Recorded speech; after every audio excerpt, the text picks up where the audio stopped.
नमस्कार दोस्तों, your story live में आपका स्वागत है। और इस वक्त हमारे साथ बेहद कम उम्र के, अगर मैं कहूँ तो 18 साल ही उम्र है अभी यश की, यश तिवारी। यश कानपुर से हैं और 18 साल के यश एक पब्लिश्ड ऑथर हैं। अब तक 2 किताबें लिख चुके हैं। पहली किताब यश की 2016 में आई और दूसरी किताब जो आई है उसमें यश ने ये कमाल किया है कि कोरोना वायरस पे, मतलब कि पेंडेमिक 2020 नाम से इन्होंने अपनी दूसरी जी, किताब लिखी है। और ये दुनिया की, शायद जैसा कि यश भी कह रहे हैं और ऐसा हम लोग भी मान रहे हैं, कि ये दुनिया की पहली ऐसी किताब है जो कोरोना वायरस पे लिखी गई है। तो यश, आपका स्वागत है योर स्टोरी लाइव में। और बहुत-बहुत शुक्रिया। यश, आप अभी इतनी कम उम्र के हैं। सबसे पहले तो ये बताइए कि इतनी कम उम्र में आप ये कमाल कैसे कर रहे हैं? देखिए, सबसे पहले तो मैं यही कहना चाहूँगा कि जब भी मुझसे कोई पूछता है कि इतनी कम उम्र में ये सब कैसे कर रहे हो, लाइक एक इंटरनेशनल यूथ मेंटर होना या फिर ये बुक्स लिखना, क्योंकि ये तो वो चीज़ है जो कि कई लोग अपनी ज़िंदगी में काफ़ी बाद में रियलाइज़ कर पाते हैं कि they even have a passion for it, let alone कि इतनी कम उम्र में शुरू कर दिया काम करना। तो मेरे साथ हमेशा से ये बात रही है कि मैंने कभी भी अपनी उम्र को एक ऑब्स्ट्रक्शन नहीं माना। मैंने ये नहीं माना कि अगर लेट्स से मैं सिर्फ 16 साल का हूं तो मैं अपनी बुक नहीं लिख सकता, या अगर मैं अभी 18 साल का हूं तो मैं एक इंटरनेशनल यूथ मेंटोर के तौर पर काम नहीं कर सकता। मेरे अंदर कभी ये आइडियोलॉजी रही ही नहीं है कि अगर आपकी उम्र कम है या अगर आपकी उम्र ज्यादा है तो आप अपनी जिंदगी में कुछ अचीव नहीं कर सकते। मेरे हिसाब से तो मेरा ये मानना है कि अगर आप सच में पूरी लगन, पूरी चाह और पूरी डेडिकेशन और पैशन के साथ अपनी जिंदगी में कुछ हासिल करना चाहते हैं, then trust me, you can do it. भले ही आपकी उम्र बहुत ही कम हो या बहुत ही ज्यादा हो, या आप किसी पर्टिकुलर बैकग्राउंड से आ रहे हैं जहां पर पहले ही पॉसिबल ना रह चुका हो कि आप वो काम कर सकें जो क्रिएटिव काम आप करना चाहते हैं, लेकिन इन द लॉन्ग रन अगर करेंट सिनेरियो में आपके अंदर उस चीज को लेके एक ट्रू पैशन है, then you can do it. इसी एक मोटिवेशन के साथ मैंने 16 साल की उम्र में, जैसे कि आपने बताया, अपनी पहली किताब लिखी थी, अ सेलिब्रेशन इन ट्रिबुलेशन। और तब से मैं लगातार एक यूथ मेंटोर और एक मोटिवेशनल स्पीकर की तरह काम कर रहा हूँ। और कई बार मैं अपनी ही उम्र के लोगों को एड्रेस करता हूँ, लेकिन मोस्टली ऐसा होता है कि जो मुझसे 3 या 4 गुना बड़ी उम्र के लोग होते हैं, मैं उनको एड्रेस कर रहा होता हूँ। तो मैं अपने दिमाग में यही थॉट रखता हूँ कि आज इन लोगों को एड्रेस करते समय मुझे ये नहीं सोचना है कि ये मुझसे उम्र में बड़े हैं या मैं इनसे उम्र में कम हूं, या अगर मैं इस कम उम्र में एक किताब लिख रहा हूं तो वो बड़े लोग कैसे पढ़ेंगे। मैं कभी इस चीज के बारे में वरी ही नहीं करता, क्योंकि age is just a number. That is what I believe in. बिल्कुल, बहुत अच्छी बात कही। मतलब इसी से मैं समझ गई, ये छोटा-सा एक ट्रेलर था यूथ मेंटोर होने का, इंटरनेशनल यूथ मेंटोर होने का। तो इसीलिए आप ये काम कर पा रहे हैं अच्छी तरह से। लेकिन ऐसा कहा जाता है कि जैसे चाहे आप किताबें लिख रहे हो, चाहे आप कोई भी काम कर रहे हो, जैसे मैं बहुत छोटा-सा उदाहरण दे रही हूँ, यदि आप कोई नौकरी करने जाते हैं, तो वहाँ पे आपसे पूछा जाता है कि आप जो नौकरी करने आए हैं, आपको उस काम का कितना एक्सपीरियंस है? जी। तो इसी तरह से मतलब ये भी, यहाँ भी यही सवाल आ जाता है कि किताब लिखना, कोई किसी भी, आपने बहुत अच्छी बात कही कि जी, कोई किसी भी उम्र में लिख सकता है, इसके लिए कोई उम्र नहीं बंधी हुई है और उम्र सिर्फ एक नंबर है। लेकिन हालाँकि मैं चाहूँगी नहीं आप इसका जवाब दें, मैं सिर्फ आपकी बात को पूरा करने के लिए कह रही हूँ कि बिल्कुल बिल्कुल, ऐसा डेफिनेटली। हमारे हमारे समाज की धारणा इस तरह की बनी हुई है कि लोग कहते हैं कि जब तक इंसान बहुत एक्सपीरियंस नहीं हो जाता है, बहुत उसकी उम्र नहीं हो जाती है, तब तक वो कुछ कमाल नहीं कर सकता। मतलब तब तक वो जो कुछ कर रहा है वो एग्जैक्टली। कुछ खेल जैसा है। लेकिन जी, सचमुच कि आप सचमुच बहुत अच्छा कर रहे हैं। तो मैं चाहूँगी कि आप थोड़ा बताएँ अपनी इस किताब के बारे में, जो पेंडेमिक 2020 आपने लिखा है। बिल्कुल बिल्कुल, ये तो एक ऐसा प्रश्न है जिसके बारे में मुझे आंसर देना बहुत ही अच्छा लगता है। अपनी किताब के बारे में किसे बोलना नहीं अच्छा लगता। तो अगर पैंडेमिक 2020 की मैं बात करूं, तो इसका पूरा नाम है pandemic 2020 rife of the virus. और जैसा कि आपने कहा कि ये विश्व की पहली फिक्शन नॉवल है जो कि लिखी गई है कोरोना वायरस पर आधार करके। इसको मैंने लिखा था अप्रैल के महीने में, और साथ ही साथ में मैंने 1 महीने के अंदर अपनी इस पूरी किताब को लिखा था। और बहुत ही जल्द मुझे इंडिया बुक ऑफ रिकॉर्ड्स के द्वारा अवार्ड भी मिल रहा है इस किताब के लिए, to be the youngest fictional novelist to write a book on corona virus outbreak, जो कि आपके प्लेटफॉर्म के थ्रू मैंने पहली बार अनाउंस करा है। तो अरे! तो जैसे कि मैं बुक के बारे में बता रहा था, तो मेरी ये जो बुक है pandemic 2020 rife of the virus, ये प्राइमरली आधारित है पिछले कुछ महीनों पे, और कैसे कोरोना वायरस आउटब्रेक के कारण हमारा पूरा ही वर्ल्ड किसी ना किसी रूप में क्रम्बल डाउन हुआ। सबसे पहले हमारे पास स्टोरी है एक एम्बिशियस जर्नलिस्ट की, जो कि भारत में है, जिसका नाम है यश शर्मा। और वो कोरोना वायरस के चलते हुए सही और गलत में जो अंतर है उसे समझने का प्रयास कर रहा है। दूसरी कहानी है हमारे पास अलाना की, जो कि एक मेडिकल वर्कर है all the way in US, और उसकी स्टोरी इस बात का रिफ्लेक्शन है कि कैसे इस कोविड-19 के चलते हुए हमारे मेडिकल वर्कर्स ने बहुत कुछ झेला। थर्ड स्टोरी हमारे पास है हुइकिंग की, जो कि एक इम्पावरिश्ड बॉय है, एक गरीब लड़का है और चाइना में है वो। और उसकी स्टोरी हमको ये बताती है कि कैसे गरीब लोगों के ऊपर भी बहुत सारी अट्रोसिटीज और प्रिवेशंस इस कोरोना वायरस के चलते हुए आई।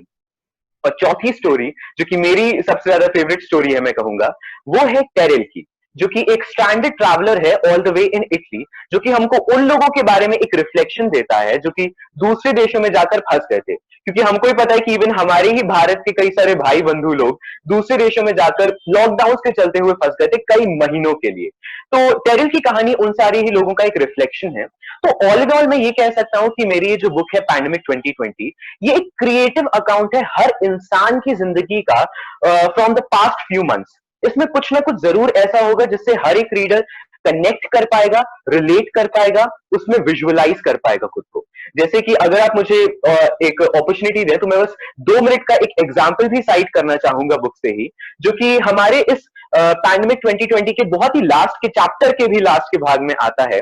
और एक सीन मैंने बहुत ही ब्यूटीफुली वहां पर दर्शाया है, जो कि है 5 अप्रैल की उस शाम का, जब हमने रात के समय अपने घरों में दिए और कैंडल्स जलाए थे। हमने ऐसा करा था अपनी यूनिटी और अपनी डाइवर्स यूनिटी को कह सकते हैं, और अपनी इंटेग्रिटी का शोकेस करने के लिए और अपने अंदर डिटर्मिनेशन की एक भावना जगाने के लिए, even during the darkest of hours.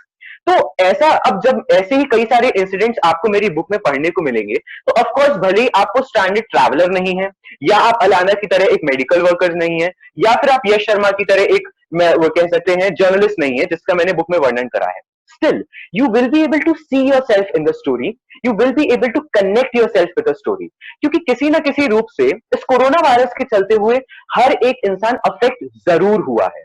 तो इसी बात का वर्णन मैंने अपनी बुक पैंडेमिक 2020 में भी करा है। बिल्कुल, बहुत अच्छे, बहुत अच्छे। यश, एक चीज बताइए कि जी ये जो किताब आपने 22 दिन में लिखी है, 22 दिन बहुत ही कम समय होता है, तो जी इतने कम समय में इस किताब को कैसे लिखना पॉसिबल हुआ, और ये किस पब्लिशर जी के साथ आई, किस बिल्कुल बिल्कुल। प्रूफ रीडिंग, एडिटिंग, ये सारी जिम्मेदारी आपने ही निभाई, तो मतलब किस तरह से ये कैसे किया आपने? देखिए, तो सबसे पहले तो मैं समय वाली बात के लिए कहना चाहूंगा, मुझसे बहुत लोग ये बात पूछते हैं कि यहाँ हमको 10-10 साल लग जाते हैं एक कॉपी बनाने में ही, और आपने 22 दिन में ये बुक कैसे लिख दी। तो मेरे साथ दरअसल चीज ये है कि जैसे कई लोग कहते हैं ना कि वो सीरीज बिंज वॉच करते हैं, एक बार अगर वो नेटफ्लिक्स खोलकर बैठ गए तो बस वो घंटों के लिए बैठे ही रहते हैं, उनको फिर दुनिया की सुध बुध नहीं रहती। वैसा ही हाल मेरे साथ भी है कहीं ना कहीं, लेकिन वो मेरी राइटिंग और पब्लिक स्पीकिंग को लेकर है। अगर मैं एक बार एक स्टोरी लिखने बैठता हूं तो मुझे फिर दुनिया की सुध-बुध नहीं रह जाती। इनफैक्ट मैं तो कहूंगा कि मुझे अपनी भी सुध-बुध नहीं रह जाती।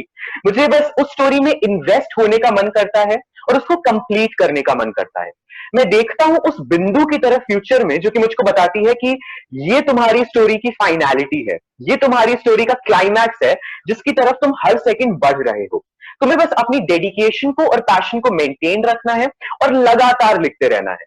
तो जैसे भी इवन इन 22 दिनों में भी मैं यही कहूंगा कि कई दिन ऐसे भी थे जिनमें शायद मैंने सिर्फ मुश्किल से 1-2 घंटे ही लिखा हो, कई दिन ऐसे थे जब मैं पूरे पूरे दिन बैठकर लिख रहा था। बट मेरे साथ यही है कि अगर मैं एक बार लिखने बैठा कोई भी स्टोरी, तो फिर तो बस मैं उसमें लग कर रह जाता हूँ। तो मैं यही कहूंगा कि ऐसा नहीं था कि मैंने सोचा था कि मुझे 1 महीने के अंदर ही अपनी दोनों ही बुकें लिखनी है, क्योंकि मैंने अपनी पहली बुक भी 1 महीने के अंदर लिखी थी। मेरे साथ बस यही है कि जब एक बार उस काम में बंध जाता हूँ तो डेडिकेशन और पैशन उसकी तरफ इस लेवल का आ जाता है कि फिर बस उसी में इन्वेस्ट होकर मैं रह जाता हूँ।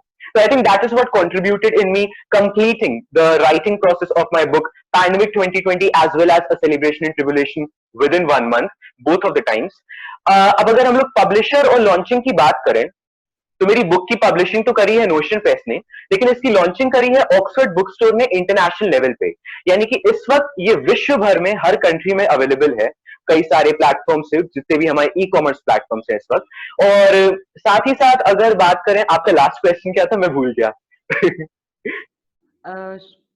आप ये किताब एडिटिंग, प्रूफ रीडिंग और जी जी जी बिल्कुल बिल्कुल, सो वेरी सॉरी। तो देखिए, एडिटिंग को लेकर क्या है मेरा, एक आप इसको गलत भी मान सकते हैं, बट एक पर्सपेक्टिव बना हुआ है बहुत समय से कि कई लोगों ने मुझको बताया कि एडिटिंग के प्रोसेस में जो कई बार जो ऑथर की क्रिएटिव फ्रीडम है वो कॉम्प्रोमाइज हो जाती है, बिकॉज कई बार स्टोरीज में भी थोड़े चेंजेस सजेस्ट करे जाते हैं, थोड़े चेंजेस इंप्लीमेंट करे जाते हैं, कॉन्सेप्ट को भी थोड़ा सा बदला जाता है या अलग करा जाता है based on the perspective of who is editing the story. मुझे ये लगता है कि अगर मैं एक कहानी लिख रहा हूं तो वो मेरा रिस्पेक्टिव इंडिविजुअल क्रिएटिव पर्सपेक्टिव है, और मेरी एक क्रिएटिव फ्रीडम भी है उस स्टोरी को उस तरह से दर्शाने की जिस तरीके से मैं एक इंडिविजुअल के तौर पे उसको बताना चाहता हूं। ऑफ कोर्स अगर हम लोग एक बुक की बात करते हैं, हम लोग अगर बहुत ही रिनोन्ड ऑथर्स की भी बात करें, जैसे कि मान लेते हैं जेके राउलिंग जिन्होंने हैरी पॉटर लिखी, या जॉर्ज आर आर मार्टिन जिन्होंने a song of ice and fire लिखी, अब भले ही इन सब की बिलियंस अपॉन बिलियंस की कॉपीज बिकी हैं, बट देन टू हम लोग जानते हैं कि कई सारे ऐसे भी रीडर्स होंगे जिनको शायद उनकी स्टोरी 100% अच्छी ना लगी हो, है ना? क्योंकि जब भी आप एक प्रोजेक्ट को लाते हैं विश्व में, तो ऐसे भी लोग होते हैं जिनको वो प्रोजेक्ट अच्छा लगता है, ऐसे भी लोग होते हैं जिनको वो प्रोजेक्ट अच्छा नहीं लगता। We have both of the chances over here. मुझे भी यही लगता है कि जब मैं एक स्टोरी लिख रहा हूं तो मैं उसमें अपना मेजोरिटी ऑफ जो इंडिविजुअल पर्सपेक्टिव है उसको दर्शाना चाहता हूं, और कहीं ना कहीं एडिटिंग के प्रोसेस में वो कॉम्प्रोमाइज हो जाता है कुछ डिग्री तक, बिकॉज जो ऑथर की क्रिएटिव फ्रीडम है एक स्टोरी को अपने वे में कंप्लीटली दर्शाने की, वो थोड़ी थोड़ी कॉम्प्रोमाइज होने लगती है।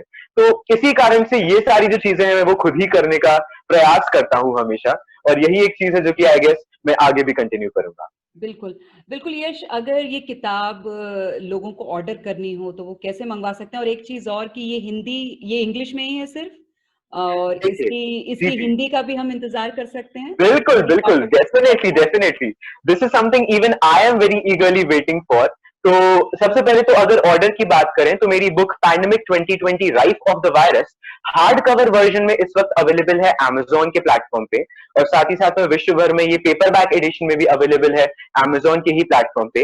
अगर हम लोग ई कॉपी की बात करें, बिकॉज आजकल तो पूरा जमाना डिजिटलाइज हो रहा है ना, हम लोग तो सब कुछ आजकल अपने मोबाइल्स पे और टैबलेट्स पे ही रीड कर रहे हैं, तो ई वर्जन में ये कॉपी आपको मिल सकती है Amazon किंडल पे, कोबो रीड्स पे, आई बुक्स पे, और साथ ही साथ में गूगल बुक्स पे। तो जितने भी ई कॉमर्स प्लेटफॉर्म्स आपके दिमाग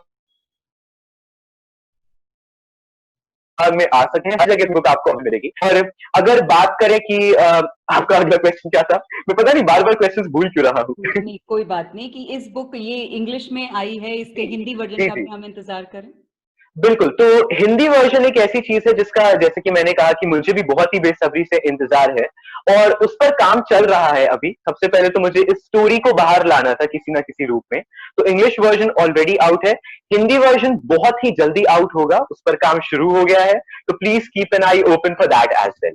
वेरी नाइस।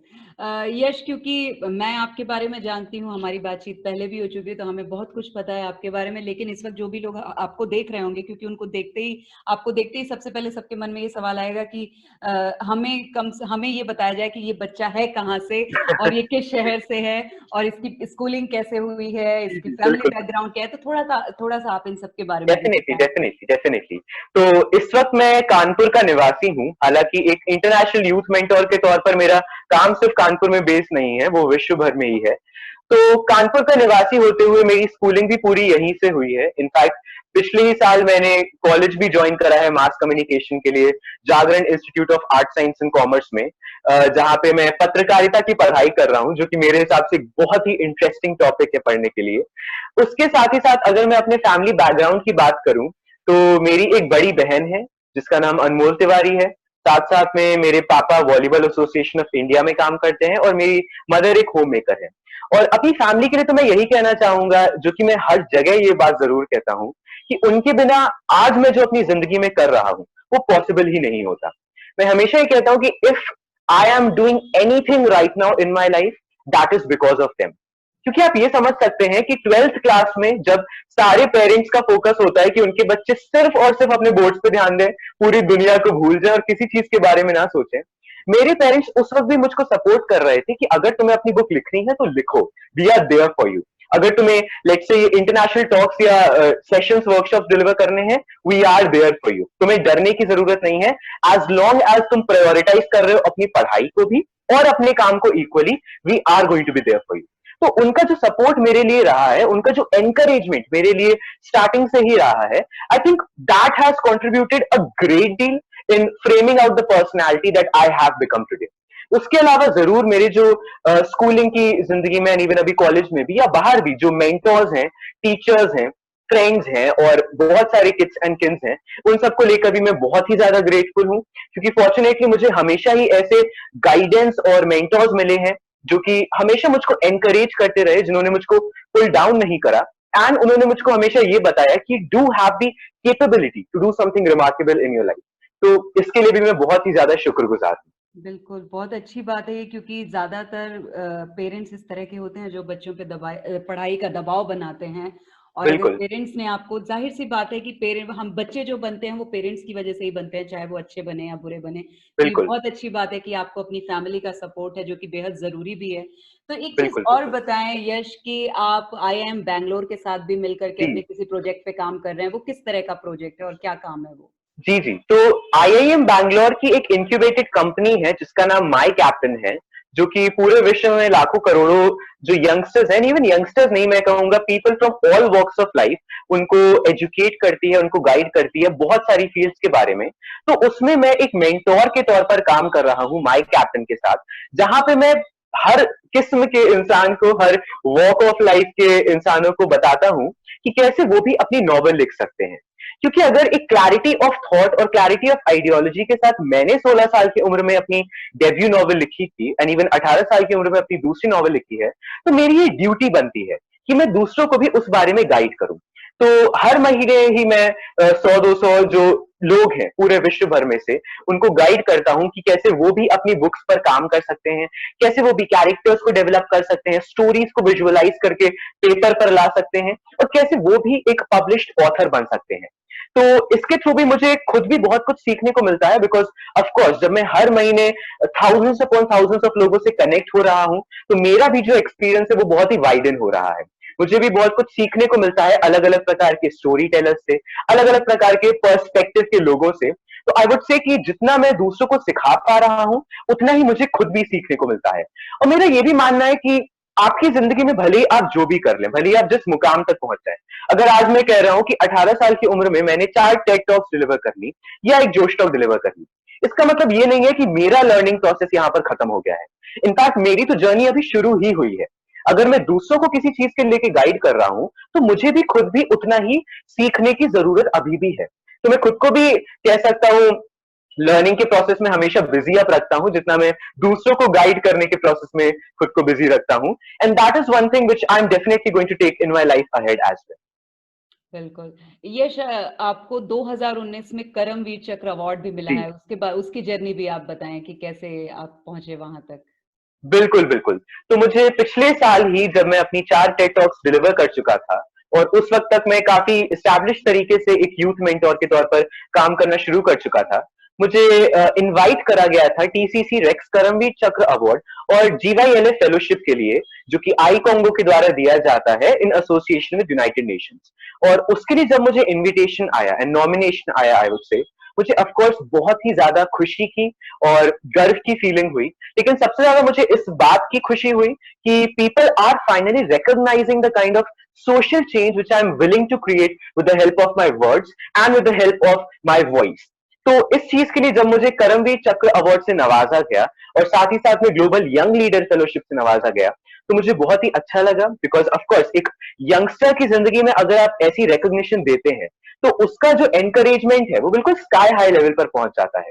और वहां पर भी मुझे बहुत ही सारे यंगस्टर्स से मिलने को मिला, कनेक्ट करने को मिला, जो कि डिफरेंट वॉक्स ऑफ लाइफ में है। कई सारे कह सकते हैं आर्ट्स की फील्ड में है, कई सारे और क्रिएटिव फील्ड्स में, कई सारे एंटरप्रेन्योरशिप में है, बट वो डिफरेंट फील्ड्स में खुद को एक्सेल कराने की चाह में लगे हुए हैं और इवन सोशल चेंज क्रिएट करने की चाह में लगे हुए हैं। तो ऐसे लोगों से कनेक्ट करके भी मुझे बहुत ही अच्छा लगा, और साथ साथ में उस अवार्ड को पाकर तो ऑफ कोर्स मुझे काफी ज्यादा खुशी हुई ही थी। End of course a recognition of that sort truly means a lot in my life. बिल्कुल, बिल्कुल। एक चीज़ बताएँ यश कि जैसे कि जब हम कोई किताब लिखते हैं और जब उसको मार्केट में लेकर के आते हैं, किताब लिखना बहुत आसान प्रोसेस है, ऐसा होता है और उसका पब्लिश होना भी इतना मुश्किल नहीं होता है। लेकिन जब वो किताब जब मार्केट में आती है तो उसको अपनी पहचान बनाना बहुत मुश्किल हो जाता है, क्योंकि पहले से दैट इज ढेरों राइटर्स इस दुनिया दैट में इज फैले वेरी ट्रू, हुए हैं दैट इज वेरी और ट्रू। उस मार्केट में खड़े होने में एक यंग राइटर को किस तरह का स्ट्रगल का सामना करना पड़ता है? बिल्कुल, बिल्कुल। तो देखिए, इस क्वेश्चन का आंसर देने के लिए मैं पहले तो यहाँ पर एक सिचुएशन नरेट करना चाहूँगा। आप इमेजिन करिए 16 साल का एक लड़का है जिसने कोई ऑफ कोर्स बहुत सारे लिटरेरी वर्क्स करे हैं लेकिन बुक जैसा इलैबोरेट काम कभी नहीं करा और वो एंटर करता है इंटरनेशनल लिटरेचर मार्केट में जहां हर साल करोड़ों ऑथर्स आए हैं। I am not even lying, करोड़ों ऑथर्स हर साल पब्लिश करते हैं खुद को। तो ऐसी सिचुएशन में एक 16 साल का लड़का कंप्लीटली इनएक्सपीरियंस एंटर कर रहा है अपनी पहली बुक के साथ। आप समझ सकते हैं कि सिचुएशन कैसी है यहाँ पर और किस लेवल के एफर्ट की जरूरत है। लेकिन आपको पता है कि इवन अपनी पहली बुक लिखते समय मेरे दिमाग में सबसे पहला पॉइंट क्या था कि अगर मैं सच में इस दुनिया में एक छाप छोड़ना चाहता हूं अपनी इस पहली किताब अ सेलिब्रेशन इन ट्रिबुलेशन के द्वारा, देन मुझे सिर्फ किताब लिखने की जरूरत नहीं है, मुझे एक यूनिक स्टोरी नरेट करने की जरूरत है। मुझे कुछ ऐसा बताने की जरूरत है जिसके बारे में शायद दुनिया को अभी तक नहीं पता। तो इवन कॉन्सेप्चुअलाइजेशन की स्टेज में ही मैंने ये डिसाइड करा, यानी कि बुक के लिखने से पहले ही मैंने ये डिसाइड करा कि मैं एक ऐसे टॉपिक के बारे में अपनी बुक लिखूंगा जो कि एक सोशल कन्वर्सेशन स्टार्ट करे, जो कि एक ऐसे टॉपिक के बारे में इंफॉर्मेशन दुनिया में लाए जिसके बारे में जो आम जनता है, जो कि जनरल मासेस हैं, वो ज्यादा जानते नहीं। तो मैंने रिसर्च करी काफी और मुझको मिली एक क्रूट्सफेल्ड जेकब डिजीज, जो कि एक न्यूरोलॉजिकल एलिमेंट है जिस पर उस वक्त तक कोई फिक्शन नॉवेल लिखी नहीं गई थी और वो ही बन गई मेरी पहली किताब का प्राइमरी आधार। अब होता तो ये है कि जब आप एक यूनिक किताब के साथ, एक यूनिक प्रोजेक्ट के साथ इन जनरल मार्केट में आते हैं तो ऑटोमेटिकली उसके अराउंड अटेंशन और अकेम जनरेट होने लगता है। साथ ही साथ मैंने अपना यूएसपी सबसे बड़ा ये बनाया कि I am coming in the market at the age of 16 and that too by authoring a book within just 22 days. तो सबसे पहली बात अगर आप मुझसे पूछें कि अगर आप कुछ यूनिक काम करते हैं इस दुनिया में, ये मेरे सारे ही लिसनर्स के लिए है यहाँ पे एक सजेशन ही मैं कहूंगा, और आप पूछना चाह रहे हैं कि कैसे हम लोग भी उसकी ब्रांडिंग अच्छे तौर से इस दुनिया में कर सकते हैं जहां हर रोज ही बहुत ही सारे क्रिएटिव प्रोजेक्ट्स आते हैं, तो सबसे पहले तो अपने यूएसपी को समझने का प्रयास करिए। अपने जो यूनिक सेलिंग पॉइंट्स हैं उनको समझने का प्रयास करिए। आपके यूनिक सेलिंग पॉइंट्स ही आपकी ब्रांडिंग करते हैं और ऑटोमेटिकली आपके अराउंड एक कह सकते हैं अक्लेम जनरेट करना शुरू करते हैं। मैंने तब भी यही समझा था, मैंने अब भी यही समझा कि अभी अगर लॉकडाउन का समय चल रहा है, मेरे पास 1 महीने का समय है, तो क्यों ना पैंडेमिक 2020 पे एक बुक लिख दी जाए। क्योंकि मुझे पता था कि एक ये यूनिक टॉपिक है और मैं यहाँ पे बहुत ही प्रोफेशनली एक प्रैक्टिकल बात प्रेजेंट कर रहा हूँ, ये कोई फिलोसॉफिकल बात बिल्कुल भी नहीं है, कि मुझे पता था कि एक ऐसा टॉपिक है जिसके अराउंड अटेंशन जनरेट होगी ऑटोमेटिकली। तो why not utilise it to the best of my ability while doing something good, while paying my part of tribute उन सारी कोरोना वायरस के वॉरियर्स को जिन्होंने इस कोविड-19 के चलते हुए बहुत सारी कह सकते हैं संघर्ष करा, जिन्होंने बहुत सारी लड़ाइयां लड़ी, भले अपने आप को बचाने के लिए या फिर इवन दूसरों को बचाने के लिए, जैसे कि हमें हमें मेडिकल वर्कर से पता चलता है। बट उस ट्रिब्यूट को ही एक ऐसे सही समय पर मेरे हिसाब से राइट करने का मुझे मौका मिला कि मैंने डिसाइड करा कि अब I have to take the first step. तो हम सबको ये समझने की जरूरत है कि आपके यूनिक सेलिंग पॉइंट बन जाते हैं आपके ब्रांडिंग का बेसिस, लेकिन आपको यूनिक सेलिंग पॉइंट्स मिलते तब है जब आप सही समय पे सही कदम उठाते हैं। मुझे पता था कि अगर मुझे कुछ करना है अपने पोटेंशियल्स के साथ, अपने पैशन के साथ, देन मुझे एक अर्ली एज में ये सब काम करना शुरू करना जरूरी है। That is essential for me. तो कह सकते हैं कि यही एक ऐसा क्लैरिटी ऑफ थॉट है जिसने इन द लॉन्ग रन मेरी बहुत मदद करी to be where I am today in life. Yes, क्योंकि आपने 16 साल की उम्र में पहली किताब लिखी तो जाहिर सी बात है कि 15 साल की उम्र तक आप ये प्लान कर चुके थे कि आपको अपनी जिंदगी में करना क्या है ना? तो तो जब आप क्या देखते हैं, क्योंकि आप सिर्फ 18 साल के हैं और आपकी उम्र तक आते आते बच्चे सिर्फ ये डिसाइड कर रहे होते हैं कि उनको करना क्या है अपनी लाइफ में। तो आप अपनी उम्र के जो आपके दोस्त हैं या घर आने जाने वाले जो जी, रिलेटिव्स हैं जो आपकी उम्र के, उनके साथ आप तालमेल किस तरह से बिठाते हैं, या उनके साथ होने के बाद आप भी उन्हीं के जैसे हो जाते हैं, उसी तरह से दुनिया और समाज देखिए को समझने लगते हैं, या कुछ अलग है आपकी पर्सनैलिटी में? मैं आपको एक बात क्लियर बताऊंगा, स्टेज पे आकर बोलना और अपने दोस्तों के साथ बैठ के गप्पे लड़ाना, these are two completely different things. अपने दोस्तों के साथ मेरा ऐसा गूफी हाल हो जाता है कि इवन वो भी मुझे नहीं झेल पाते, बट स्टेज पे आते ही वैसा हाल होता है कि मैं पूरी दुनिया पर इम्पैक्ट क्रिएट करता हूँ। तो ये समझना जरूरी है कि जरूरी नहीं है कि अगर आपका एक प्रोफेशनल वॉक ऑफ लाइफ है और पर्सनल वॉक ऑफ लाइफ है तो वो बिल्कुल ही इंटरमिंगल्ड हो। बट एक चीज जो कि बरकरार रहती है मेरी दोनों ही वॉक्स ऑफ लाइफ में, वो है काम को लेकर पैशन। और क्योंकि आपको समझने की जरूरत है कि जो चीजें मैं कर रहा हूं वही वो चीजें हैं जिनके लेकर मैं बहुत ही ज्यादा डेडिकेटेड और पैशनेट भी हूं। जैसे कि आपने पूछा कि मैं जिंदगी में आगे क्या करना चाहता हूं, तो पत्रकारिता एक ऐसी चीज है जिसकी फील्ड में मैं आगे बढ़कर कुछ करना चाहता हूं, कुछ मुकाम हासिल करना चाहता हूं, एंड इवन उसके थ्रू भी मैं दुनिया पर एक इम्पैक्ट क्रिएट करना चाहता हूं, because it aligns very well with my passion to speak publicly and use my words for the good. लेकिन मुझे ऐसा भी लगता है कि भले ही जिस भी प्रोफेशनल फील्ड में मैं आगे चलकर जाऊं, पब्लिक स्पीकिंग और लिटरेचर ये दो ऐसी चीज है जो कि मेरा पीछा नहीं छोड़ने वाली, और मैं इनका पीछा नहीं छोड़ूंगा। बिकॉज ये दो ऐसी चीजें हैं जिनसे मैं एक कह सकते हैं बाय हार्ट कनेक्टेड हूं। मुझे स्टेज पर आके ये नहीं लगता कि चलो आज एक काम मुझे मिला है टॉक डिलीवर करने का, मुझे लगता है कि मुझे अपॉर्चुनिटी मिली है इतने सारे लोगों से कनेक्ट करने की। जब मैं एक स्टोरी लिखने बैठता हूं तो मुझे ये नहीं लगता कि यार अब एक बुक लिखनी है यहां पर बैठ के, मुझे ये लगता है कि फाइनली मैं एक और टॉपिक को लेकर दुनिया पर इंपैक्ट क्रिएट कर सकता हूं और अपनी छाप छोड़ सकता हूं अपने शब्दों के द्वारा। तो कहीं ना कहीं जो इन फील्ड्स को लेकर मेरे अंदर एक इनग्रेव्ड कह सकते हैं बिल्कुल ही एच्ड पैशन है मेरे हार्ट में, वही आगे चल के भी मेरी हर प्रोफेशनल फील्ड का भी बेसिस बनेगा definitely. I am 100% sure about it. बाकी करियर वाइज मैं क्या आगे चूज करता हूं, I guess I have a long road ahead of it, because अभी खुद भी जैसा कि आपने कहा मैं 18 साल का ही हूं, even I am figuring out a lot many things कि उस तरीके से मुझे क्या करना है अपनी जिंदगी में आगे चल के। But definitely whatever I do, wherever I go, public speaking and literature are two things which I am going to continue for sure. ये मेरे साथ रहेंगी मेरी शैडो की तरह, जहां पर भी मैं जाऊं, जिस भी फील्ड में मैं काम करूं। Definitely these are the two things which I'm going to pursue in future for sure. बहुत अच्छे, बहुत अच्छे। यश, क्योंकि अब तक हमने आपकी किताबों पर, आपकी जो ऑथर की जर्नी है, राइटर की जो जर्नी है, उस पर हमने बात कर ली। लेकिन मैं जानना चाहूंगी कि जो आप इंटरनेशनल यूथ मेंटोर के तौर पर जो पहचाने जाते हैं और अपने सेशंस करते हैं, आप वर्कशॉप्स करते हैं इन सब की, जी जी वो जर्नी आपकी कब शुरू हुई और कब आपको लगा कि आपको ये करना चाहिए?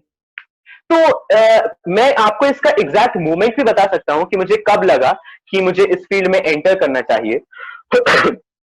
तो बात है ये मेरे फर्स्ट नॉवल के आने की जस्ट बात की। जैसे ही मेरी first novel a celebration in tribulation international market में आई, तो ऑफ कोर्स उसके around a lot of international acclaim and कह सकते हैं रिकॉग्निशन भी जनरेट होने लगी, और मुझको बुलाया गया अपनी पहली टेड टॉक के लिए, जो कि मैंने डिलीवर करी थी टेडेक्स एचबीटीयू में 17 साल की उम्र में, आई गेस 8 महीने बाद ही after the launch of my first novel. जब मैंने अपनी पहली टेड टॉक डिलीवर करी, और हम सभी जानते हैं कि इस विश्व भर में टेड से बड़ा कोई प्लेटफॉर्म है नहीं अपने विचारों को, अपने थॉट्स को प्रेजेंट करने का, तो मेरी वो जो पहली टेडेक्स टॉक थी, उसके बाद मुझे ये पता चला कि उस 17 मिनट की टॉक के थ्रू ही मैंने ग्लोबल लेवल पे जब लोगों की जिंदगी को इतना चेंज करा है, जब मुझे regularly hundreds upon hundreds of messages आ रहे हैं कि कैसे उनको इंस्पिरेशन मिली मेरे शब्दों के द्वारा। उन्होंने ये नहीं समझा कि मैं कम उम्र का हूं, लेकिन उनका फोकस इस बात पे था कि कितना यूनिक टॉपिक मैं उनके सामने प्रेजेंट कर रहा हूं। तो मुझे ये समझ में आया कि अगर 17 मिनट की उस टॉक में मैं इतना इंपैक्ट क्रिएट कर सकता हूं, then why not pursue it ahead. क्यों ना मैं अपने इस पोटेंशियल को, अपनी इस कैपेसिटी और अपने इस कैलिबर को to speak publicly and to speak confidently utilize करूं for the greater good in the world. क्योंकि अगर मेरे अंदर इस चीज को लेकर एक चाह और लगन है, और मेरे अंदर इसको लेकर एक कैपेसिटी है, तो मुझे इसको यूटिलाइज करने की जरूरत है दूसरों के बेनिफिट के लिए भी।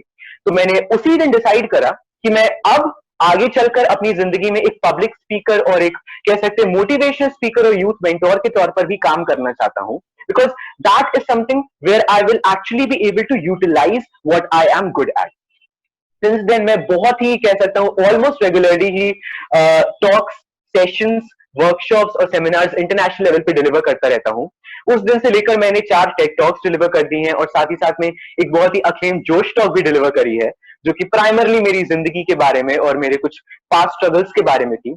और अब तो क्योंकि पिछले कुछ महीने से ये हाल है कि सारा ही काम ऑनलाइन ही हो रहा है, एंड इनफैक्ट बात तो ये है कि जब लॉकडाउन अनाउंस हुए थे, मेरे लाइन से जितने भी कॉलेजेस में और कह सकते हैं स्कूल्स में बहुत सारी जगहों पे इवेंट्स थे वो पोस्टपोन होते जा रहे थे और मुझको बहुत ही डर लग रहा था, I am telling you very honestly. But then जब मैंने देखा कि वेब के प्लेटफॉर्म से जहां पहले मैं सिर्फ थाउजेंड्स ऑफ लोगों को एक बार में एड्रेस कर पा रहा था, अब मैं टेंस ऑफ थाउजेंड्स ऑफ लोगों को एक सेटिंग में एड्रेस कर लेता हूं, ग्लोबल लेवल पे वो भी, तो मुझे बहुत ही अच्छा लगा। So I think this is something which I am slowly and gradually acclimatizing myself with। और साथ ही साथ में अब तो ये है कि पिछले कुछ महीनों से मैं बहुत ही फ्रीक्वेंटली इंटरनेशनल टॉक्स भी बहुत ही डिलीवर कर रहा हूँ। जैसे कि पिछले महीने मैंने साउथ अफ्रीका में एक टॉक डिलीवर करी थी, नाइजीरिया, गाना और कैमरन के लोगों के लिए, जो कि थी टाइम मैनेजमेंट के बारे में, कि कैसे आप कोविड के चलते हुए अपने टाइम को अच्छे से और इफेक्टिवली मैनेज कर सकते हैं। उसके बाद अभी हाल ही में मैंने एक सेशन में पैनलिस्ट के तौर पे मैं था, जो कि था जेन जी के द्वारा organized by the United Nation company of Gen Z, जहां पर मैंने पैनल में एक पैनलिस्ट के तौर पे भाग लिया था, कई सारे और भी अक्लेम्ड स्पीकर्स के साथ। कई उनमें से थे यूएसए, यूके, गाना, नाइजीरिया, कनाडा और भी बहुत सारे देशों से। तो मेरा यही मानना है, जैसे कि मैंने स्टार्टिंग में भी कहा था, कि just because I am very young doesn't mean कि मैं अपने शब्दों के द्वारा लोगों पर एक असर नहीं कर सकता या फिर मैं उन पर एक छाप नहीं छोड़ सकता। अगर मुझे लगता है कि इस कम उम्र में भी मैं एक ग्लोबल लेवल पे लोगों की हेल्प कर सकता हूँ, उनको गाइड कर सकता हूँ, उनको बता सकता हूँ कि वो कैसे खुद को एनालाइज करें, कैसे वो अपनी पर्सनैलिटी को समझें, कैसे वो अपनी पर्सनैलिटी को एनहांस करें और कैसे वो इंट्रोस्पेक्शन करें, then I need to do that. It is not just something that I should do, but it is something that I need to do. तो यही एक मोटो है जो कि मैं अपने दिमाग में बिठाए रहता हूं हमेशा, whenever I am delivering some or the other talk, and इसी एक मोटो के साथ मैं आगे भी काम करूंगा। बिल्कुल। एक चीज और बताएं यश मुझे, जी कि बिल्कुल। जैसे कि आप, क्योंकि जाहिर सी बात है आप अभी बहुत कम उम्र के हैं, तो मेरे सारे सवाल उसी के आसपास ही घूम रहे हैं, मैं उससे आगे बिल्कुल निकल नहीं बिल्कुल। पा रही हूँ। तो क्योंकि स्ट्रगल सबके साथ होता है, आप किसी भी फील्ड में अगर अपनी पहचान बनाने निकल रहे हैं, अपनी पसंद का कोई काम करने जा रहे हैं, तो आपको स्ट्रगल करना ही पड़ता है। तो आपके सामने सबसे बड़ी चुनौती क्या रही? देखिए, मैं कहूंगा कि दो अलग अलग फेजेस में दो अलग अलग तरीके की चुनौतियां मेरी जिंदगी में रही। सबसे पहले तो मैं जब 7th क्लास में था, इनफैक्ट मेरी पूरी जोश टॉक भी इसी बारे में है। मुझे कुछ कुछ कारणों से मैं 1 साल तक स्कूल नहीं अटेंड कर पाया। एंड हम सब जानते हैं कि वो जो क्लास 6-7 की उम्र होती है, 12-13 साल वाली उम्र, वो बहुत ही पाइवोटल होती है हर इंसान की जिंदगी में, हर बच्चे की जिंदगी में इन पर्टिकुलर आई वुड से। और 1 साल तक स्कूल ना जाने की वजह से जब मैंने दोबारा स्कूल ज्वाइन करा, तो मुझे सब कुछ बहुत ही एलियन लगने लगा था। मुझे बच्चों से बात करने में डर लगता था, मुझे टीचर से इंटरेक्ट करने में डर लगता था। और आज जहां मैं कह सकते हैं लाखों करोड़ों लोगों को एड्रेस करता हूं, तब मैं एक बच्चे से भी कनेक्ट नहीं कर पाता था। बहुत ही इंट्रोवर्टेड फील होता था, बहुत ही एंशियस फील होता था। और उस समय मैंने ये रियलाइज करा कि भले ही मैं बहुत ही कम उम्र का था, सिर्फ 12 साल का, अगर मैंने इस वक्त अपनी जिंदगी को बदलने का प्रयास नहीं लगाया, तो आगे चल के सच में मेरी जिंदगी में कुछ रह नहीं जाएगा। And that is where I started to embark on the journey of self transformation। तब मुझे ये समझ में आया कि अगर आज मैं ये हार्डशिप फील कर रहा हूं, तो इन द लॉन्ग रन मुझे सिर्फ और सिर्फ इनको एक मैसेज और एक एक्सपीरियंस के तौर पर ही याद रखना है, एक बहुत ही डिफिकल्ट पीरियड के तौर पर नहीं। एंड मैंने धीमे धीमे खुद को ट्रांसफॉर्म करना शुरू करा, मैंने लोगों से कनेक्ट करना शुरू करा, प्रयास करा कि एटलीस्ट मेरे अराउंड जो कन्वर्सेशन हो रही हैं उनमें किसी ना किसी रूप से मैं पार्ट जरूर बनूं। अगर मुझसे कोई टीचर कुछ पूछती है तो मैं जरूर उस बात का जवाब दूं। क्योंकि आप देखिए, अभी भले ही सुनने में आपको एक बहुत ही छोटी सी बात लगे कि एक बहुत ही डरा सहमा सा बच्चा है जो कि क्लास की लास्ट सीट में बैठा है, but in the long run वो छोटी छोटी चीजें ही तो हैं जिन्होंने मुझको आज वो बना दिया जो मैं बन गया हूं। क्योंकि अगर आज मैं एक लेट्स से गैदरिंग कुछ बच्चों की एड्रेस कर रहा होता हूं और मुझे दिखता है कि 2-3 ऐसे बच्चे हैं जिनको दूसरों से बात करने में डर लग रहा है, एंजाइटी फील हो रही है, तो मैं उनसे पर्सनल लेवल पे कनेक्ट कर पाता हूं और मैं उनको बता पाता हूं कि कैसे वो भी खुद को बदल सकते हैं, कैसे वो भी खुद को ट्रांसफॉर्म कर सकते हैं।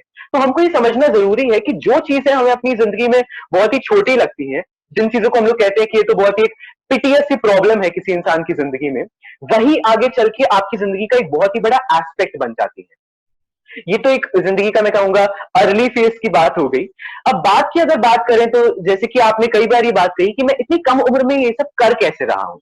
कई बार ऐसा भी हुआ है कि मैं गैदरिंग्स को एड्रेस करने गया या फिर अगर मैं कोई टॉक डिलीवर करने गया, तो जो बहुत बड़ी उम्र के लोग थे उनको ऐसा लगा कि ये 17-18 साल का लड़का क्या बोल देगा यहाँ आके, या ये हम लोग को कैसे एड्रेस कर सकता है, लेट अलोन कि वो बोलने क्या वाला है, कि हम लोग को एड्रेस भी कैसे कर सकता है। तो ऐसे मोमेंट्स में या तो मैं ये कर सकता हूं कि मैं डर के बैठ जाऊं, बुरा मानकर बैठ जाऊं कि आपने मेरी स्टार्टिंग में रिस्पेक्ट क्यों नहीं करी, या फिर मैं उन सब लोगों को आंसर बैक करूं, ऑफ कोर्स आर्ग्यूमेंट के तौर पे नहीं, लेकिन अपने एक्शंस के द्वारा, अपने एक्सपीरियंस के द्वारा। या तो मैं उनसे लड़ सकता हूं, झगड़ सकता हूं, या फिर मैं उनपे एक इंपैक्ट डाल सकता हूं अपने शब्दों के द्वारा as soon as I get on the stage. तो जब भी मुझे अपनी उम्र के कारण, क्योंकि हम भी जानते हैं कि ऐसा होता है कि यूथिज्म और रिवर्स एजिज्म जैसी आइडियोलॉजीज अभी भी कहीं ना कहीं प्रचलित है, ना केवल हमारे देश में बल्कि विश्व भर में। तो जब भी मैं स्टेज पर जाता हूं और मुझे कुछ नए सेयर्स दिखते हैं अपने अराउंड हु फील कि how can this young boy address us all, मैं उनको आंसर बैक करता हूं अपने वर्ड्स के द्वारा, अपने एक्सपीरियंस के द्वारा। मैं उनको आंसर बैक करता हूं अपने क्लैरिटी ऑफ थॉट्स के द्वारा और उनकी मदद करके, ना केवल उनसे कह सकता हूं बिना उन्हें लड़े हुए, बट उनकी हेल्प करके और उनको ये समझा के कि आपकी उम्र कभी भी आपके लिए एक ऑब्स्ट्रक्शन नहीं बन सकती। अगर आज मुझे आपसे बहुत कुछ सीखने को मिल रहा है तो शायद आपको भी मुझसे बहुत कुछ सीखने को मिल सकता है। तो इवन मैं तो ये कहूंगा कि जो अभी मैंने एक इंटरनेशनल सेशन डिलीवर करा था जिसमें मैं पैनलिस्ट था जेन जी के लिए, वो पूरा था ही इस बारे में कि कैसे जो क्रॉस जनरेशनल गैप है वो धीरे धीरे बढ़ता जा रहा है। आजकल ये होता है कि जो डिफरेंट जनरेशन के लोग हैं वो एक दूसरे से बहुत ही अच्छे से कनेक्ट नहीं कर पाते, बिकॉज उनका कम्युनिकेट करने का तरीका अलग अलग है, उनका आइडियोलॉजीज अलग अलग है, उनके पर्सपेक्टिव अलग अलग है। तो मेरा सबसे बड़ा पॉइंट उस सेशन में भी यही था और मैं आज भी वही बोलना चाहूंगा कि अगर आप ये चाहते हैं कि दो डिफरेंट जनरेशन एक दूसरे से अच्छे से कनेक्ट कर पाए और कम्युनिकेट कर पाए, तो आपको उन दोनों जनरेशन को यह समझाने की जरूरत है कि वो एक दूसरे की रिस्पेक्ट करें। छोटे बच्चों को यह समझने की जरूरत है कि जो बड़े लोगों का एक्सपीरियंस है उसको वो मैच भी नहीं कर सकते। बड़े लोगों को यह समझने की जरूरत है कि जो छोटों की कह सकते हैं फ्रेशनेस है और यूनिकनेस ऑफ आइडिया है आज के वर्ल्ड पे बेसिस पे, उससे शायद वो भी काफी कुछ सीख सकते हैं। एंड अगर हम बात करें कि हमें अपने विश्व को आगे बढ़ाना है या हमें अपने देश को आगे बढ़ाना है, देन ट्रस्ट मी, ये सिर्फ और सिर्फ ये कहने की बात है कि यंगस्टर्स ही हमारे देश को आगे लेकर जाएंगे, ऐसा नहीं होता है। आज के यंगस्टर्स भी आगे चलकर बूढ़े भी तो होंगे ना। So it is always about the collaboration between different generations. It is always about the contributions made by the collaboration of different walks of life वाले लोग and different generations वाले लोग coming together to do something good, not just for their society or for their community, but collectively for the world. तो एक यही कह सकता हूँ आइडियोलॉजी है जिसके बेसिस पे मैं काम करता हूँ, और एक यही आइडियोलॉजी है जो कि एक यूथ मेंटोर के तौर पर भी मैं प्रीच करता हूँ। यश, योर स्टोरी प्लेटफॉर्म के माध्यम से, क्योंकि आप हमको आज मिल गए हैं, तो हम चाहेंगे कि अगर आपको 3 मिनट का समय आपके पास हो और आपको जो युवा है हमारे देश का इस कोरोना पेंडेमिक में जो डिप्रेशन का, जो लोग डिप्रेशन से जूझ रहे हैं, कई तरह की परेशानियों से जूझ रहे हैं, तो अगर आपको उनको सिर्फ 3 मिनट में उनको मोटिवेट करना हो तो आप उनसे क्या कहेंगे कि उनको उनकी जिंदगी में थोड़े नए बदलाव आ जाए? ऐसा कुछ बिल्कुल बिल्कुल जी डेफिनेटली डेफिनेटली, ये बहुत ही एक अच्छा, एक बहुत ही ब्यूटीफुल पॉइंट आज आपने उठाया, बिकॉज इसके बारे में मुझे बात करने में बहुत ही अच्छा लगता है, स्पेशली हमारे यंगस्टर्स को लेकर। मैं आपको एक बात बताना चाहूंगा हमारे सारे ही व्यूअर्स को कि आज अगर हमारे यंगस्टर्स के दिमाग में डिप्रेशन या एंजाइटी जैसी चीजें डेवलप होती है, देन उसका सबसे बड़ा कारण है सेल्फ डाउट। हमारे यंगस्टर्स में बहुत पोटेंशियल है, हमारे यंगस्टर्स में बहुत कैपेबिलिटीज और कैपेसिटीज है। अगर मैंने 16 साल की उम्र में अपनी पहली बुक लिखी थी, इसका मतलब ही ये है कि हमारे यंगस्टर्स में असीम अमाउंट ऑफ कह सकते हैं पैशन और क्रिएटिविटी भरी हुई है। बट बात ये होती है कि पीयर प्रेशर के चलते हुए या सोसाइटल प्रेशर के चलते हुए या इवन जो स्टीरियोटिपिकल आइडियोलॉजीज हैं पास्ट की, उनके चलते हुए हमारे यंगस्टर्स खुद पे डाउट करने लगते हैं। उनको ये लगने लगता है कि अगर उनके दिमाग में कोई क्रिएटिव आइडिया आ भी रहा है, क्या वो अच्छा भी है या क्या वो वर्थ इनफ भी है कि नहीं, क्या वो कुछ ऐसा है जिसमें वो उनको टाइम इन्वेस्ट करना चाहिए कि नहीं, या क्या वो खुद भी केपेबल इनफ है कि नहीं। यही एक ऐसी चीज है, trust me, which develops the forces of depression and anxiety within the mind of our youngsters in the long run. ये सेल्फ डाउट ही एक ऐसी चीज है जो कि इंसानों को अंदर से खाकर रख देती है, भले ही पूरी दुनिया आपको अक्लेम कर रही है या आप पे अवार्ड निछावर कर रही है। तो सबसे पहले तो आपको ये समझने की जरूरत है, ये मैसेज मैं प्राइमरली यंगस्टर्स को दे रहा हूं, कि अपने ऊपर डाउट करना बंद करिए। एक वो जो पहला स्टेप होता है ना, कहा जाता है कि अपनी किसी भी जर्नी में जो पहला स्टेप होता है वो सबसे इंपॉर्टेंट स्टेप होता है, बिकॉज उसके बिना तो आपकी जर्नी शुरू भी नहीं हो सकती, राइट। तो जस्ट लाइक दैट, अगर आपके दिमाग में कोई आइडिया आता है, भले वो क्रिएटिव हो, एकेडमिक हो या किसी भी रूप का हो, just give it a shot. Just believe कि भले ही वो कारगर सिद्ध हो चाहे ना हो, भले ही आपको सक्सेस अचीव होना हो जिस रूप में आप उसके बारे में इन्विजन करते हैं, at least you will get to learn something from it. शायद आपको यही समझने को मिल जाएगा कि आगे चल के अगर आप अपनी जिंदगी में कुछ करना चाहते हैं तो आप खुद को बेहतर कैसे बनाएं या अपने प्रोजेक्ट्स पे बेहतर रूप से कैसे काम करें। But do not just give up on your creativity or give up on your own caliber just because the world isn't believing in you right now. World आप पे तभी बिलीव करेगा जब आप खुद पे बिलीव करना शुरू करेंगे। God helps those who help themselves कहा जाता है ना, वैसे ही दुनिया के साथ भी है। दुनिया भी आप पर तभी ट्रस्ट करेगी जब आप खुद पे ट्रस्ट करना शुरू करेंगे। अब अगर आप खुद ही इस बात का रट्टा लगाए हो कि नहीं मैं तो कुछ कर ही नहीं सकता, मैं तो बुक लिख ही नहीं सकता, मैं तो किसी से कनेक्ट कर ही नहीं सकता, तो दुनिया भी आपको कैसे रिस्पेक्ट करेगी। तो आप खुद को रिस्पेक्ट करना शुरू करिए, आप खुद को ट्रस्ट करना शुरू करिए, आप खुद पर बिलीफ रखना शुरू करिए, एंड ट्रस्ट मी, भले अभी आपको ऐसा नजर नहीं आएगा लेकिन कुछ ही समय में आपको दिखने लगेगा कि दुनिया भी आप पे आपके डबल अमाउंट का ट्रस्ट करती है, बिलीव करती है और रिस्पेक्ट करती है। But that respect and belief starts from your own self. It starts with the very first step that you take towards your own transformation. अपने आप को बेहतर बनाने का प्रयास करिए, अपने आप को डाउट करना बंद करिए और वो पहला कदम जरूर उठाइए, no matter what, no matter how confusing the scenarios might appear to B.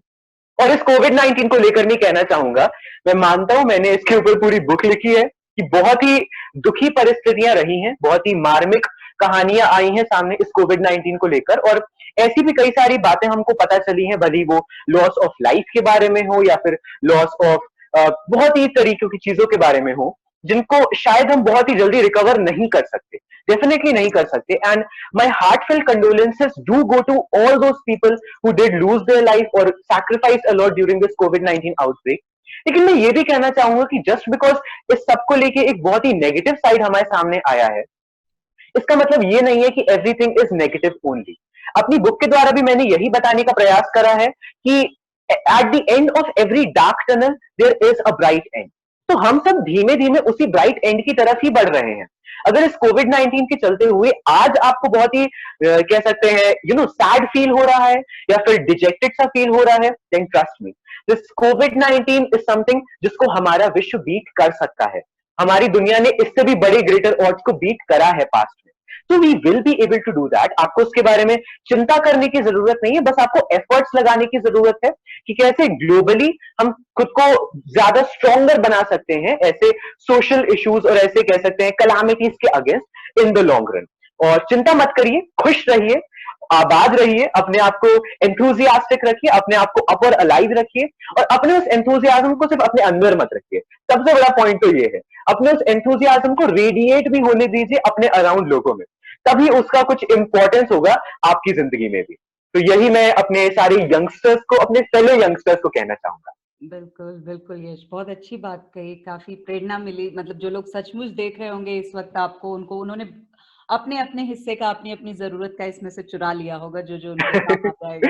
जी। तो यश, क्या हम आपकी अगली किताब भी बहुत जल्द एक्सपेक्ट कर सकते हैं? उस पे भी ओके। काम शुरू कर दिया है आपने?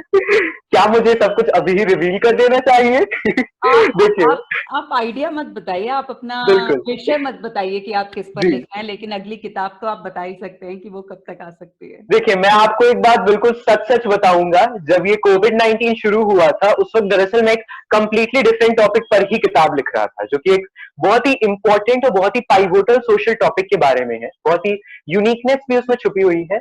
बट उसपे मैं काम आगे नहीं बढ़ा पाया बिकॉज़ मुझे पैंडेमिक 2020 को जल्द से जल्द कंप्लीट करना था। हालाँकि उस विषय पे मैं बहुत ही जल्द लिखना शुरू करूँगा। आई होप बहुत ही ज़्यादा जल्द, कुछ ही महीनों में, और जैसे ही वो किताब बाहर आती है, your story will be the first platform जिन तक मैं उस किताब के बारे में कहानी लेकर आऊंगा। बहुत-बहुत शुक्रिया, बहुत-बहुत प्यारी बात कही आपने। हमसे जुड़ने के लिए बहुत-बहुत शुक्रिया यश, और हम चाहेंगे कि आपकी अगली किताब के साथ हम फिर यहाँ पे लोगों से थैंक यू। रूबरू हों, लोगों से मिलें, और हमसे जुड़ने के लिए ढेर सारा शुक्रिया। ख्याल थैंक यू रखिए। So much for having me, और आपके रिव्यूज का भी मुझे बहुत ही बेसब्री से इंतजार रहेगा। Thank you so much. बिल्कुल, बिल्कुल, जल्दी मिलेगा। Thank you. जी।